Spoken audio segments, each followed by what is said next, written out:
pour parler du Sahel. Ça peut sembler un peu étrange, mais c'est la vérité. Et pour ce qui concerne ce qu'il a dit, par exemple, il a parlé des Nations Unies, il a dit à la fin c'est plus important d'avoir les Nations Unies sensibles à la situation. Je pense que l'Union européenne reste vraiment importante dans le Sahel parce que l'Union européenne est encore aujourd'hui, malgré tous les changements, encore le premier partenaire de chaque pays du Sahel. Et je suis fière de dire ça parce que notre relation avec le Sahel, de l'Union européenne avec le Sahel, est incontournable pour plusieurs raisons. Pour l'unité, pour l'histoire, pour la question des intérêts, parce qu'on a des intérêts en commun qui sont absolument fondamentaux, aussi pour le futur de l'Europe, pas seulement pour l'Afrique en général et pour le Sahel en particulier. C'est pour ça que je vais dire que l'Union européenne veut rester engagée dans le Sahel. C'est la vérité, bien sûr, c'est le résultat aussi d'un parcours très complexe. Et j'ai lutté chaque jour pour obtenir ce résultat parce que je suis vraiment convaincue qu'on doit rester engagé, on doit rester partenaire. Mais c'était difficile parce que vous pouvez comprendre, avec tous les changements, le coup d'État, la reconfiguration de la région, la fin du G5, plusieurs membres de l'Union européenne ont exprimé des doutes, de préoccupations. Oui, bien sûr, les préoccupations, mais ça, ce n'est pas normal de dire qu'on va terminer notre relation parce qu'il y a des préoccupations. C'est le contraire. S'il y a des préoccupations, on va continuer à rester engagé et essayer de trouver des solutions ensemble. C'est pour ça que je veux souligner quelques points importants politiques pour lesquels vraiment j'ai lutté beaucoup et qui maintenant représentent un peu la situation pour ce qui concerne l'Union européenne par rapport au Sahel et vice-versa, bien sûr, parce que le Sahel est protagoniste aussi, nous sommes des partenaires et alors nous sommes égaux. La première chose est maintenir les dialogues malgré les divergences. Et maintenir les dialogues, comme je dis, ce n'est pas facile parce qu'il y a bien sûr des forces internes à l'Union européenne qui sont contre les dialogues, qui pensent que c'est mieux de montrer la clôture pour obtenir des résultats. C'est une question aussi philosophique, mais je suis vraiment convaincue qu'on doit rester engagé et parler. Ça, c'est la seule solution. Et les ministres qui sont ici présents le savent très bien. On est convaincus, je suis convaincue, j'ai lutté pour ça. Le second point est la question que dans les derniers mois est venue émerger comme importante, c'est la question d'avoir une approche modulaire et différenciée parce qu'on a vu que chaque pays du Sahel est différent.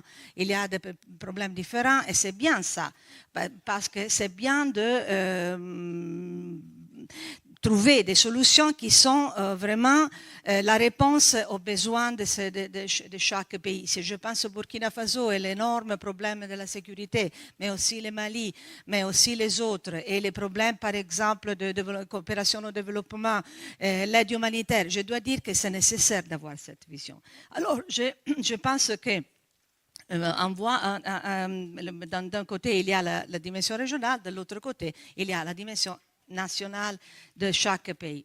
L'autre point est faciliter une relation apaisée par une attitude et des messages de non-hostilité de part et d'autre. Ça, c'est vraiment important parce qu'il y a des problèmes de communication entre nous. C'est difficile de se comprendre, a été dit déjà par Jean-Paul et par Stefano Manservisi, mais je dois dire qu'on peut trouver des solutions sur ce plan et on doit essayer d'obtenir des résultats de messages de non-hostilité pour ouvrir les portes, pour commencer une négociation sur les besoins mutuels qui sont un peu plus calmes, plus constructifs surtout.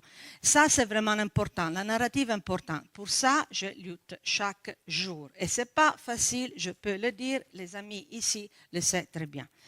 L'autre chose est renforcer notre capacité d'adaptation et de préparation. Quand je parlais des préoccupations, par exemple l'Alliance des États du Sahel, je dois dire que c'était un choc parce que, par exemple, l'Union européenne a décidé de soutenir la CEDEAO tout le temps, alors quand les 3 pays ont décidé de sortir de la CEDEAO, c'était un choc. C'est pas, on ne peut pas le cacher. Mais en même temps, on est convaincu, je suis convaincu, j'ai lutté encore une fois pour ça, qu'il y a des solutions locales.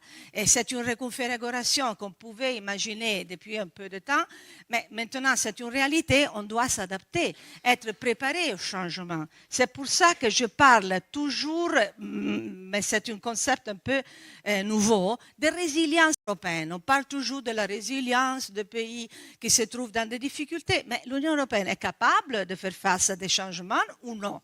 C'est ça la question.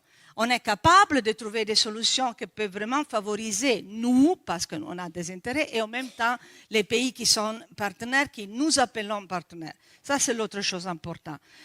L'autre chose est, bien sûr, réaffirmer la question de la gouvernance. Alors, ça, c'est une question délicate et je fais un appel aux pays du Sahel parce que je sais que la question dans ce moment, c'est la souveraineté, l'identité. Bien sûr, on peut partager notre expérience. Pour nous, la gouvernance est importante. Je parle toujours avec les ministres de la région, mais aussi avec les chefs d'État, la société civile, et c'est toujours la même question. Pourquoi on demande un système de gouvernance qui marche? Aussi pour nous, pour mettre en place notre partenariat dans une manière très articulée, très efficace. Parce qu'autrement, s'il y a quelque chose de pas permanent qui ne peut pas garantir des interlocuteurs qui vont rester pour longtemps, pour nous, c'est difficile. Ce sont des questions aussi techniques, ce n'est pas une question politique. Bien sûr, sur la question de la démocratie, je suis d'accord. Par exemple, les élections, ce n'est pas seulement le jour des élections, c'est un processus. On doit l'accompagner. Le dernier point, je dois dire, c'est la question de notre crédibilité et notre capacité de communiquer. C'est un intérêt commun parce que la crédibilité, ce n'est pas seulement la question de la crédibilité de l'Union européenne. Les pays du Sahel souffrent beaucoup d'une question de crédibilité et aussi d'une narrative négative. Par exemple, je dois dire que la Mauritanie, dans ce moment, a trouvé une formule pour être vraiment appréciée et autre chose. Les autres pays souffrent de cette narrative, mais nous avons les mêmes problèmes dans le Sahel. L'Union européenne n'est pas vue vraiment comme un partenaire parfait, bien loin de ça. Alors on doit travailler ensemble sur ça parce qu'on a besoin de travailler ensemble pour un futur en commun. Bien sûr, je conclus en disant que, comme je dis chaque fois, on doit développer un langage euro-africain ou africain-européen, comme vous voulez, pour trouver des solutions en commun. C'est difficile parce que je travaillais pour tout mon mandat, les trois années passées, pour maintenir les pays de l'Union européenne orientés vers le Sahel et les pays du Sahel orientés vers l'Union européenne. Parce qu'il y a des grand avantage qu'on peut partager parce que pour les pays du Sahel, bien sûr, avoir l'Union européenne comme partenaire, ça veut dire d'avoir un soutien dans la coopération au développement, la continuation de notre aide humanitaire qui est toujours garantie malgré les coups d'État, les changements. Ce sont des choses fondamentales pour la population et pour le gouvernement. Pour nous, c'est important parce qu'on a besoin du Sahel. Ce n'est pas quelque chose qu'on peut cacher. Notre intérêt est très fort. Ce n'est pas une question de principe, c'est une question d'intérêt, de travailler ensemble parce qu'on a vraiment devant nous un futur dans lequel on sera ensemble. On doit travailler dans ce moment. Autrement, on va faillir sur tous les fronts et c'est l'intérêt de l'Union européenne et du Sahel. À la fin, on doit céder. Je le dis toujours, par exemple, récemment à Al-Ghazouani, je dis aidez-moi à vous aider et nous devons nous aider parce que c'est quelque chose sur lequel, si on ne partage pas les problèmes et les solutions, on va faillir complètement. Alors, je m'arrête ici et je pense que